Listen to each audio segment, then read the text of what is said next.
और एक बड़ी खबर भोपाल से है, जहां मासूम को बेड टच करने वाला आरोपी गिरफ्तार किया गया। गंदे अंकल को 2 महीने बाद यह मासूम पहचान पाई, जहां मदरसे के नाम पर यह शख्स चंदा मांगने पहुंचा था और 2 महीने बाद फिर से यही युवक इलाके में पहुंच गया, जिसके बाद बच्ची ने इसे पहचान लिया। टीला जमालपुरा पुलिस ने युवक को गिरफ्तार कर लिया है। यह तस्वीर आप देखिए, यह उसी घटिया इंसान की है जिसने बच्ची को बेड टच किया था और उसके बाद 2 महीने बाद इस बच्ची ने इस शख्स को पहचान लिया। 2 महीने पहले चंदा मांगने के नाम पर यह शख्स इलाके में घूम रहा था और उसके बाद उसने बच्ची को बेड टच किया। हालांकि 2 महीने बाद इत्तेफाक से ये उसी इलाके में पहुंच गया जहां इसने घटना को अंजाम दिया था और बच्ची ने इस शख्स को पहचान लिया, जिसके बाद पुलिस को इसकी इत्तला की गई। पुलिस ने इसे गिरफ्तार कर लिया है। टीला जमालपुरा पुलिस ने युवक को गिरफ्तार किया और अब उससे पूछताछ हो रही है। ये शख्स कौन है, कहां रहता है, क्या काम करता है, ये तमाम तरीके के सवालात होंगे, लेकिन इसके अलावा भी और भी बड़े खुलासे हो सकते हैं। 2 महीने बाद युवक को पुलिस ने इलाके से गिरफ्तार किया। तो बच्ची को 2 महीने बाद ये शख्स बच्ची पहचान पाई। मदरसे के नाम पर यह शख्स इलाके में चंदा मांग रहा था और इस दौरान बच्ची को इसने बेड टच किया और 2 महीने बाद इत्तेफाक से ये उसी इलाके में पहुंच गया। बच्ची ने इसे पहचान लिया और बच्ची ने अपने परिजनों को यह बात बताई, जिसके बाद पुलिस ने इसे गिरफ्तार किया है। टीला जमालपुरा पुलिस ने युवक को गिरफ्तार किया। भोपाल से इस वक्त की बड़ी खबर।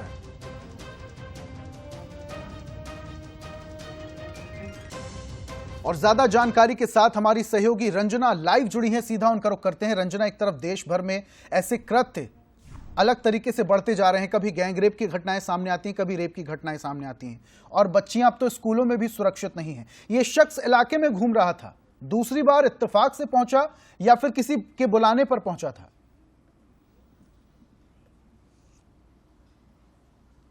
देखिए ऋषभ, जिस तरीके की घटनाएं बढ़ रही हैं वो वाकई मानवता को शर्मसार कर रही हैं। छोटी बच्ची, जिस तरीके से घटना हुई है, बच्चियां, अगर छोटी बच्चों की बात करें ऋषभ, तो बच्चे मन के एकदम सच्चे होते हैं और उनको नहीं पता होता है कि कौन किस उद्देश्य से या किस मंशा के साथ उनको अपने साथ लेके जा रहे हैं, किसी बात का लालच दे रहा है। लेकिन अभी जिस तरीके से घटनाएं बढ़ी हैं उसको लेकर पूर्व मंत्री उषा ठाकुर भी अब सख्त लहजे में ये मांग कर रही है कि ऐसे दुष्कर्मियों को अब सख्त से सख्त जो कड़ी सजा है वो उनको देनी चाहिए। बीच चौराहे पर इनको फांसी की सजा देनी चाहिए और ऐसे दुष्कर्मियों का अंतिम संस्कार भी नहीं करने की उन्होंने मांग की है, क्योंकि जब इस तरीके से उनको तालिबानी सजा दी जाएगी तभी अपराधियों के मन में खौफ पैदा होगा। और ये भी उन्होंने कहा है कि जब बिल्कुल, और इस पर कार्रवाई भी होनी चाहिए। अब देखने वाली बात है कि पुलिस की पूछताछ में क्या कुछ खुलासे होते हैं। रंजना, बने रहिए हमारे साथ, आपसे और भी जानकारी लेंगे। लेकिन फिलहाल एक और बड़ी खबर भोपाल से ही आ रही है, जहां छोटे बच्चों से दुष्कर्म की बढ़ती वारदात को लेकर अब तमाम लोगों की प्रतिक्रियाएं भी आना शुरू हो चुकी हैं। बढ़ती घटनाओं पर पूर्व मंत्री उषा ठाकुर ने बयान दिया है। उषा ठाकुर ने पीएम मोदी और सीएम मोहन से अनुरोध किया है, दरिंदों को चौराहे पर फांसी दी जानी चाहिए। यह कहना है उषा ठाकुर का। दुष्कर्मियों के शव को चील कौवे नोच नोच कर खाएं, इनका अंतिम संस्कार भी नहीं किया जाना चाहिए, यह कहना है उषा ठाकुर का। एक तरफ देश में, प्रदेश में रेप और गैंगरेप के मामले सामने आ रहे हैं, छेड़खानी के मामले सामने आ रहे हैं। अब कुछ दिनों पहले आपको बता दें कि जहां पंडित प्रदीप मिश्रा ने भी एक बयान दिया था और उन्होंने कहा था कि ऐसे लोगों को कड़ी से कड़ी सजा दी जानी चाहिए, चौराहे पर दी जानी चाहिए। अब उषा ठाकुर ने भी बयान दिया है, दरिंदों को चौराहे पर फांसी दी जानी चाहिए, दुष्कर्मियों के शव को चील कौवे नोच नोच कर खाएं, इनका अंतिम संस्कार भी नहीं होना चाहिए, यह कहना है उषा ठाकुर का। और क्या कुछ कहा, जरा सुनिए। छोटी बच्चियों के साथ दुष्कर्म की घटनाएं बढ़ रही है, इसको समाज का नैतिक उत्थान ही रोक सकता है। जब तक संस्कारों का दृढ़ीकरण नहीं हो, व्यक्ति में नैतिकता नहीं हो, सात्विकता नहीं हो, तब तक वो इन बुराइयों से बच नहीं सकता। ऐसे नरपिशाचों के लिए मैं बार बार आग्रह करती हूँ, मैं प्रधानमंत्री जी, मुख्यमंत्री जी दोनों से, क्योंकि ऐसे छोटी बेटियों के दुष्कर्मियों को मेरी प्रार्थना है कि सार्वजनिक चौराहों पर फांसी पे लटकाया जाए, उनका अंतिम संस्कार भी नहीं किया जाए, चील कौवे उन्हें नोच नोच कर खाएं। जब ऐसी सजा पाते दूसरे लोग देखेंगे तो फिर छोटी बेटियों की तरफ हाथ बढ़ाने की हिम्मत वो नहीं कर पाएंगे, ये मेरी मान्यता है। तो जिस तरीके से वारदातें सामने आ रही हैं उससे तमाम लोगों की प्रतिक्रियाएं भी आना शुरू हो चुकी हैं। पूर्व मंत्री उषा ठाकुर ने भी बयान दिया है। ज्यादा जानकारी के साथ हमारी सहयोगी रंजना लगातार हमारे साथ जुड़ी हुई हैं। रंजना, उषा ठाकुर अपने बयानों को लेकर भी काफी ज्यादा सुर्खियों में रहती हैं। पूर्व मंत्री रही हैं और बीजेपी की कद्दावर नेता भी हैं। इस बार उन्होंने पीएम और सीएम से अपील की है।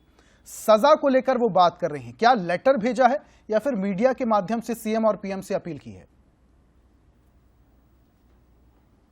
देखिए, अभी किसी तरह का कोई पत्र तो नहीं भेजा है, लेकिन जिस तरीके से अभी घटनाएं मध्य प्रदेश में लगातार बढ़ी हैं छोटी बच्चियों के साथ में, और छोटी बच्चियां ही शिकार हो रही हैं इस तरह की घटनाओं का, तो ऐसे में ना सिर्फ बहुत समाज के एक वर्ग में आक्रोश है, बल्कि खुद एक महिला होने के नाते पूर्व मंत्री उषा ठाकुर भी इस पर आक्रोशित नजर आई और उन्होंने यही कहा है कि ऐसे दुष्कर्मियों को ऐसी सजा देना चाहिए। और इसीलिए वो प्रधानमंत्री नरेंद्र मोदी और मुख्यमंत्री डॉक्टर मोहन यादव से भी अनुरोध कर रही है कि ऐसे दुष्कर्मियों को चौराहे पर फांसी की सजा देनी चाहिए, ताकि लोगों के मन में जो खौफ है वो पैदा हो और इस तरह की घटनाएं समाज में छोटी बच्चियों के साथ ना हो सके। क्योंकि ऐसे अपराधियों का जब अंतिम संस्कार नहीं किया जाएगा तो जाहिर सी बात है कि एक मैसेज है, संदेश है, वो अलग से ही जाएगा और अपराधियों के मन में खौफ जरूर पैदा होगा। उन्होंने तो ये भी कहा है कि जब ऐसे अपराधियों के हाथ पैर काट दिए जाएंगे और जब उनको ना तो कोई खाने के लिए देगा और जब वो तड़प तड़प कर मरेंगे, उनके शवों को चील कौए नोच नोच कर खाएंगे, तभी उनको अपनी गलती का शायद प्रायश्चित होगा। बिल्कुल रंजना, और यहाँ पर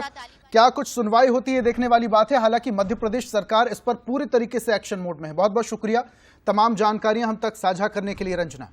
तो एक